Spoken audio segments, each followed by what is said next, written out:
చెప్పావా? మేఘమాల, అసలు నీకేం తెలుసో ఏం తెలీదో అర్థం కావట్లా. నేను వంట బాగా చేస్తాను, బట్టలు కూడా శుభ్రంగా ఉతుకుతాను, ముగ్గు వేయడం కూడా వచ్చు.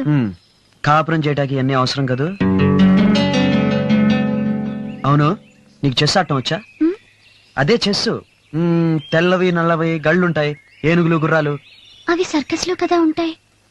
అవి కావు, నువ్వు ఉండాలి. పోనీ క్యారమ్స్ వచ్చా? రాదు, తొక్కుడు బిళ్ళొచ్చు. పోనీ కార్డ్స్? ప్లేయింగ్ కార్డ్స్, ప్యాక్ ఆట. అయ్యో తప్పు. అయ్యో, పోనీ సింపుల్ గా గాలిపడాలు ఎగరడం వచ్చా? గోళీలాటం, బొంగరం తిప్పడం. అరే శ్రీనివాస్, దొరికిపోయావురా. నేర్చుకుంటాను.